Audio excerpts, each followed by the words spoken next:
అధ్యక్ష ఇక్కడ చెప్పారు I'm not yielding sir, I'm not yielding sir. చేయూత కింద చెప్పారు అధ్యక్ష, 4,000 రూపాయలు ఇస్తామన్నారు నెలకు, డిసెంబర్ 9 నుంచే స్టార్ట్ చేస్తా అని రేవంత్ రెడ్డి గారు స్వయంగా చెప్పినారు.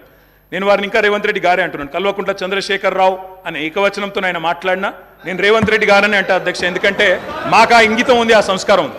ఎందుకంటే ముఖ్యమంత్రి అనే పదవి వ్యక్తిది కాదు అధ్యక్ష. నేను అందుకే అంటా ఉన్నా అధ్యక్ష, సంస్కారం అనేది రావాలి అధ్యక్ష, స్వతహాగా నేర్పితే రాదు అధ్యక్ష. ఇంకో మాట చెప్తా ఉన్నా అధ్యక్ష, 2 గ్యారంటీలు 10 లక్షల ఆరోగ్యశ్రీ. ఇక్కడ హరీష్ రావు గారు ఉన్నారు అధ్యక్ష. హరీష్ రావు గారు వైద్య ఆరోగ్య శాఖ మంత్రిగా ఉన్నప్పుడే 10 లక్షల ఆరోగ్యశ్రీ మేము అమలు చేసి సంవత్సరం దాటిపోయింది సార్.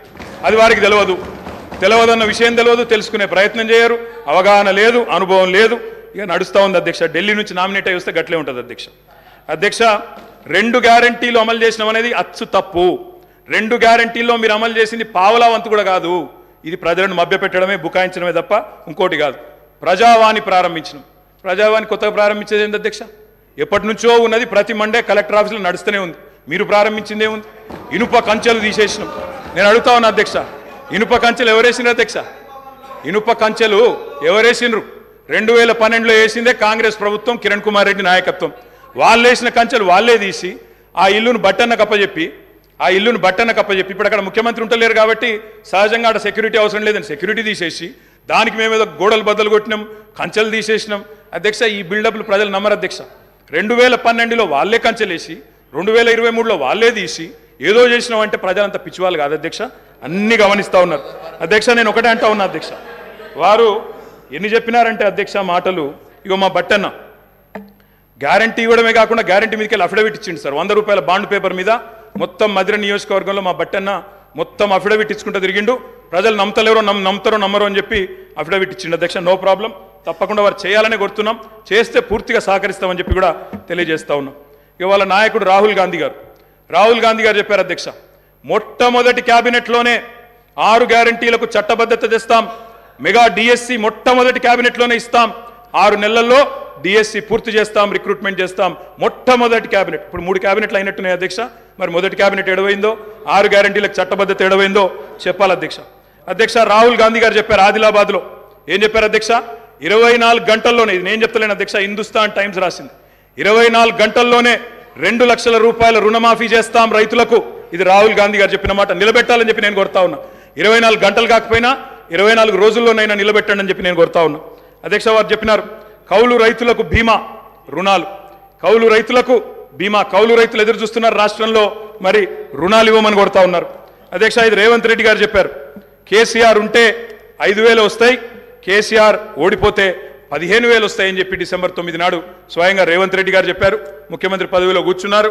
మరి వారు డిసెంబర్ 9 దాటిపోయినట్టుంది. ఈరోజు డిసెంబర్ 16 అనుకుంటా. 15,000 ఎడబోయినాయని చెప్పి రైతులు అడుగుతా ఉన్నారు. రేవంత్ రెడ్డి గారు మీరు సమాధానం చెప్పేటప్పుడు చెప్పాలని కోరుతా ఉన్నాం అధ్యక్ష. వారు చెప్పారు బీసీలకు 1,00,000 కోట్లు, బీసీలకు సబ్ ప్లాన్ తెస్తాం, బీసీలకు ఎంబీసీ మంత్రిత్వ శాఖ తెస్తాం, బీసీలకు మేము బ్రహ్మాండంగా 1,00,000 కోట్లు కేటాయిస్తాం, సబ్ ప్లాన్ తెస్తామన్నారు. నిలబెట్టుకోండి, వెల్కమ్ చెప్తాం, తప్పకుండా స్వాగతిస్తాం.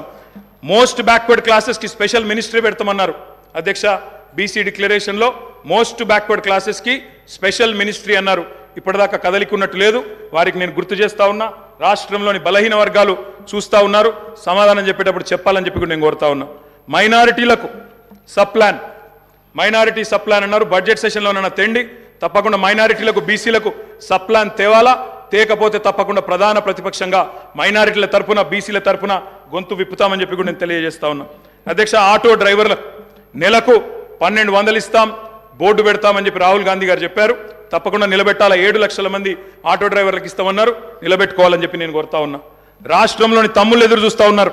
మొదటి క్యాబినెట్లో మెగా డిఎస్సి అన్నారు, అతి లేదు గతి లేదు. అదేవిధంగా జాబ్ క్యాలెండర్ అన్నారు, టీఎస్పీఎస్సీ ప్రక్షాళన అన్నారు. మరి దాని మీద కూడా తప్పకుండా చెప్పాలా అధ్యక్ష. ఇంకా చెప్పారు అధ్యక్ష, మొదటి ఏడాదిలో 2 లక్షల ఉద్యోగాలు భర్తీ చేస్తామన్నారు. ఆ ఉద్యోగాల వివరాలు ప్రకటించాలని చెప్పి నేను డిమాండ్ చేస్తా ఉన్నా. తప్పకుండా చేయాలని చెప్పి కోరుతా ఉన్నా. ఇక మా సోదరుడు వివేక్ గారు కూడా మాట్లాడినారు అధ్యక్ష. మా వివేక్ అన్న కూడా చెప్పిండు 40,000 ఉద్యోగాలు ఇస్తా చెన్నూరులో అని చెప్పిండు అధ్యక్ష. చెన్నూరు ప్రజలు ఆశగా మా వివేక్ అన్న గురించి చూస్తున్నారు. తప్పకుండా 40,000 ఉద్యోగాలు ఇవ్వాలని చెప్పి కూడా నేను కోరుతా ఉన్నా అధ్యక్ష. ఇంకా చాలా చెప్పారు అధ్యక్ష. ఇట్లా హామీలు 1, 2 కాదు అధ్యక్ష, చాలా చెప్పారు. We welcome it. మీరు నిలబెట్టుకోండి, తప్పకుండా నిలబెట్టుకోండి, తప్పకుండా బ్రహ్మాండంగా పనిచేయండి. మేము చేసిన దానికంటే ఎక్కువ పని చేయండి, మేము చేసిన దానికంటే ఎక్కువ పేరు సంపాదించుకోండి. 64 కాకపోతే ప్రజలు మీకు ఇంకా ఎక్కువ ఆశీర్వాదం ఇస్తారు, తప్పకుండా చేసుకోండి, మాకు అభ్యంతరం లేదు. అధ్యక్ష, ఇంకొక మాట గవర్నర్ ప్రసంగంలో చెప్పారు అధ్యక్ష, మాకు చాలా విచిత్రం అనిపించింది.